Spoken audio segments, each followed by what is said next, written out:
Dapat mag-studio ka na rin sa inyo. Para minsan dito, minsan ako naman pupunta sa inyo. Napakalayo ng Tapos meron din sa kanila. Para meron tayong South, North, Middle. Dominance. We own YouTube. On record yan. Okay. Lagay mo sa dulo. Nakafocus pa tayo.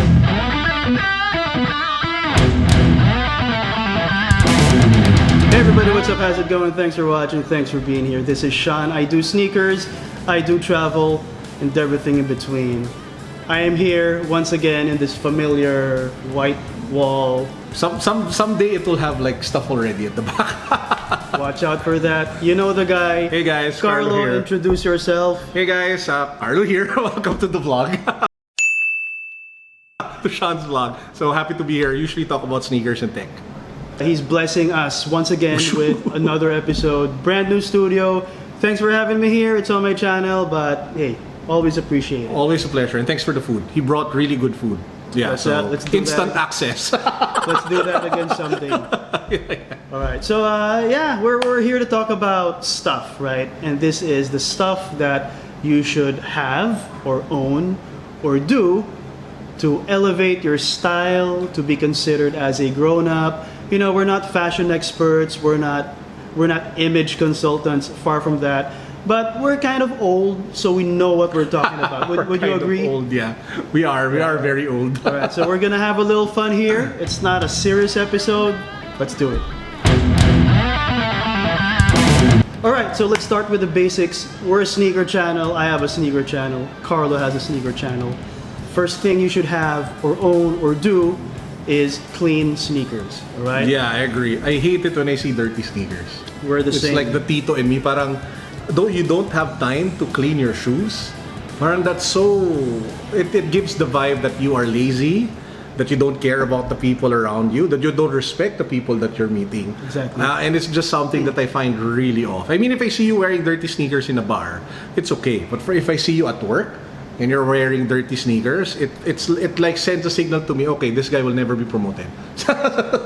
It speaks of somehow, not all the time, but it speaks of character. Yeah. Yeah, if you can keep your sneakers clean, you probably have some aspects of your life figured out. It's true, all right? Let's talk about the character aspect of sneakers. Some people say that white chucks, they look better when they're dirty. What's your take on that? It really depends on the situation. So sabihin natin, if you are traveling, if you're going to a bar, if you're, I don't know, like putting together like a really dirty kind of look, then maybe it might work. Yeah. But if you're at work, if you're at, going out and bringing a nice lady to a nice place, why would you wear something like that? It just doesn't make sense. Parang what you wear kasi is not just about for yourself. It's about the people that you're going to be with also. Exactly. Right? So as much as possible, for example, I can wear pretty much anything I want to work. So I'm at a level in my career that I can, even though a lot of people wear suits, I can literally come in with a shirt. You get away with it because it comes with a position, you're established, etc., etc. Yeah. But I'll always wear a blazer.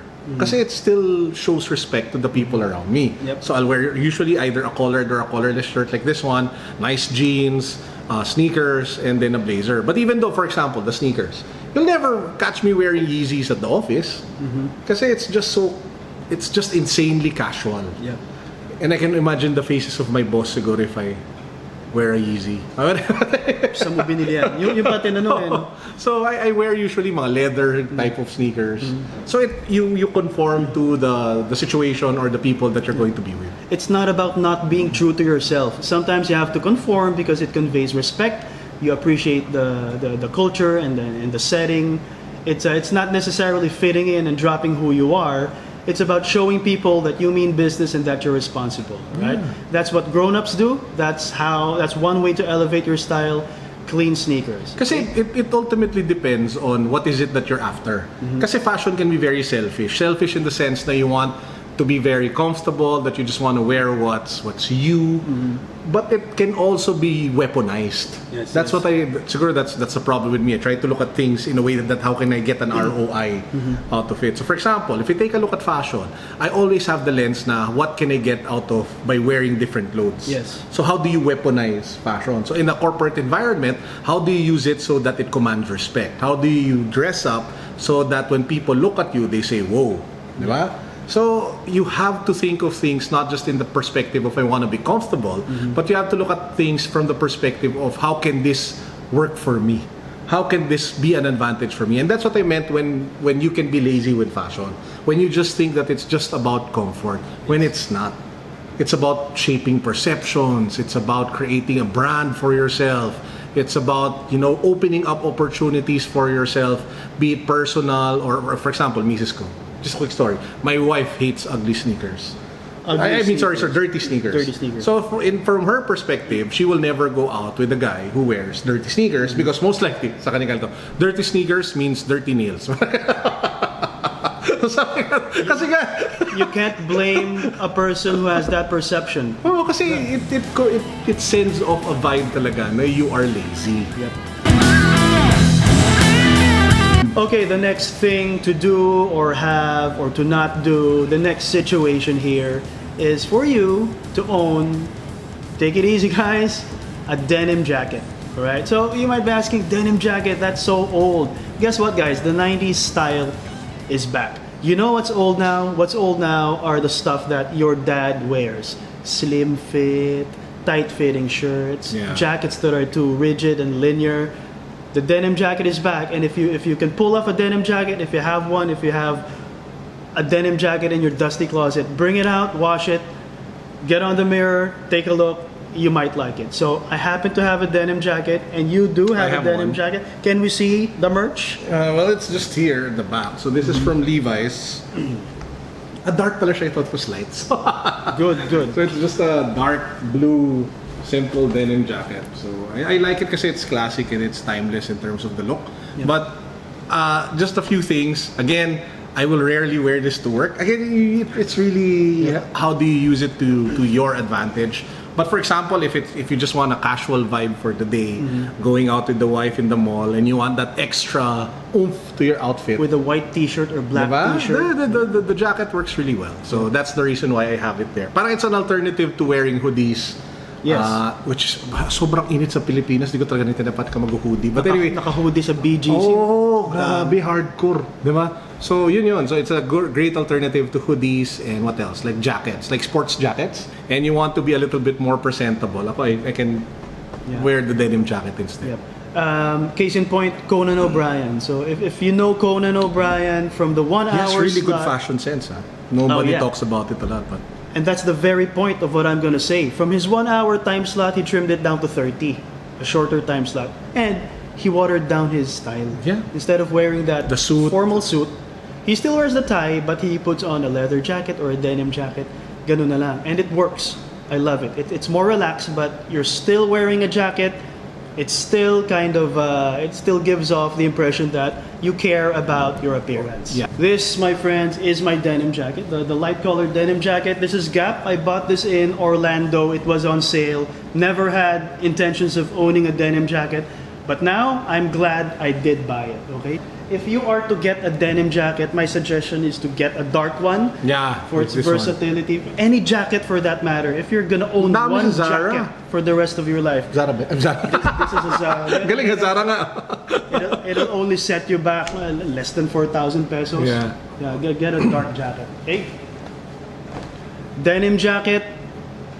It will elevate your style. It also gives off the impression that you're adventurous, you want to be stylish, and you take fashion kind of seriously. Boom. Alright, the next item to do, or the next thing to do or have or to own is a nice watch. Now, you remember the time when the fashion gurus advised gentlemen to own an old traditional watch. Rolex. The Di ba tag, Omega. It has to have hands. If you're wearing a digital watch or a smartwatch, you're a kid. But guess what, guys? That time, that period is over, because the way to go is to wear a smartwatch. Of course, you can still wear a traditional watch, and in this episode, I'm wearing a traditional watch, Carlos wearing a smartwatch. Yeah. Guess what the smartwatch carries? It has your schedule, it has your email, it has your social media. Almost everything revolves around the smartwatch these days, and the designs are great. This is the Huawei Active GT watch. I think that's what it's called. There's a brown leather strap for this, which looks also really nice. So the versatility and the function that you get out of it is kind of unparalleled. And also, it's a great step counter machine. Diba? So if you want to do like 10,000 steps a day. Yeah, so all around, it's a really nice watch to have. But again, on the point on weaponizing, for example, fashion, I'll wear this every day. But if I have a meeting, for example, with executives, bosses, like the board of the company that I'm part of, instantly I will switch out to either a Panerai or a Rolex or whatever it is that I have that looks expensive. How many Panerais do you have? Magulat ka. I just have one Panerai and one Rolex. So I'm not really heavy into watches. I see. So may Panerai lang naman, I'm not Rolex. The Rolex was a gift from my dad. The Panerai was a rite of passage for me. Parang I bought it kasi I always thought that I wanted an expensive watch. I've arrived, yes. But when I bought it, I realized the happiness was so momentary. I see. Na the only reason why I kept it was because I know that some of the people that I meet with will look at my wrist. Yep. In the same way that I will look at people's shoes when I meet them for the first time. Some people, especially the older generation, will look at your wrist. Exactly. And they judge you for what's on your wrist. Yep. So again, that can be right, that can be wrong, but that's reality. Yes. So how do you take advantage of that so that it's to your advantage? Yep. Right? That's such a grown-up statement.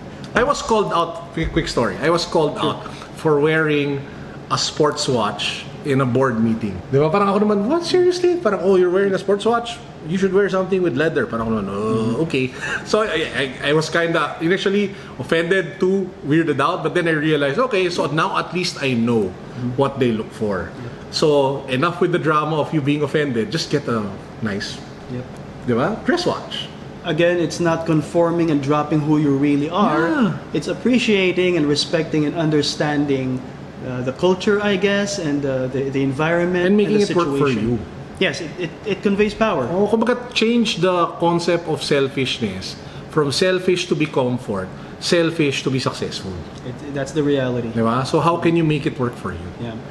Me, in my case, I have a Swiss watch on. It's an Omega, which I bought a few years ago. Ganda. There was a phase in my life, Carlo, where I was crazy about high-end Swiss, hindi naman high-end, Swiss watches. In succession, I bought a Tissot. Nagsimula muna sa Tissot. Ayos pa, di ba? It turned into a Tag Heuer, then an Omega. I don't have a Rolex yet. And I thought that my desire for watches has died until probably 2 months ago. I was walking in the mall. There was a Washington store. Patay. I looked at the Rolexes. I saw the Daytona again. And I was like, Patay. okay, when Gwapo talaga. So when I turned 40, I want it. Yeah. It's not being materialistic, guys. It's been a dream that's been with me for so long. Some people like watches. Some people like cars. Some people like other things. oh, I don't like cars. For example, ako, Yeah, I don't like cars. You can appreciate a good car, but Alam mo ano gusto kong kotse? Alam mo yung Honda Odyssey? Yun yung dream car ko. Yung van. Na may captain's chair. pang Carlo the soccer mom. No, you know why? Because traffic is so bad. Diba here in the Philippines? Why would you buy a sports car? Tama. Hindi mo naman, hindi papalo na 80 sports car mo dito. My dream car would be either a Honda Odyssey or a Grandia that I would put a bed inside. May TV ka. Para kahit 2 hours yung traffic, pupunta pabalik or saan ka pupunta, chill ka lang kasi you're comfortable in the car. My first employee prior to getting like a household help was really a driver. Kasi I didn't want to deal with the traffic of Manila. I totally understand. Diba? So yun. Okay. Get a good watch. Layo na. A traditional watch. A smart watch will work. Depends on your circles. But if you have one of the two, you're kind of a grown-up. You kind of know what's going on. Okay? So, get a watch. 30 minutes na tong vlog mo. Okay, the fourth thing to do or have or own is something to do, actually. Mind your posture. Hoy, parang nag-straight yung back ko bigla. Yeah. we were looking at the talk track, and when we saw posture was next, we both went, okay, posture. And it's important. You have to walk like you're going somewhere. You have to stand straight with your back arched a little bit. Do not slouch. It conveys power. People will take you seriously, right? So posture, it can improve your mood drastically. Posture will elevate your style. Posture is such a grown-up thing to do. Yeah, ako from the people that I've worked with and seen in the past, there's such a thing kasi it's called boardroom etiquette. So for the people who are in corporate life or people who will be presenting to executives in the future, it's different talaga in the context of a boardroom versus your typical work day. Exactly. And in the boardroom, people really dress to the nines. They have pocket squares. Sometimes they have talaga like ties, really nice suits. But more than that, it's the posture of them, how they present, how they talk, how they walk, how they sit down. You will rarely find successful entrepreneurs or businessmen or more executives siguro who slouch. Talagang there's a certain posture to it. There's a certain way they stand. Yep. There's a certain way that they present.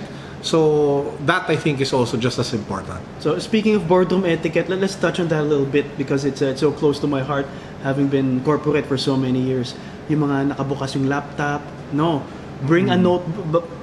Leave the laptop in your room, in your office. Just bring a pen, bring a notebook. Ito sa mga nanonood dyan na medyo bata pa. So, one of my pet peeves, and take it from somebody who manages over 150 people in his department, okay? One of my biggest pet peeves is meeting with people who constantly bring out their phones. I find it ridiculously disrespectful. And I find it talagang parang, seriously? You cannot put that phone down for like 30 minutes? Will the world end if you don't look at your phone for 30 minutes? But I just find it so off. I mean, I can understand if you're with your friends, if it's a casual situation, but for you to whip up a phone and make a lame excuse that you use it for taking notes, no, it just sends out really, really the wrong signal.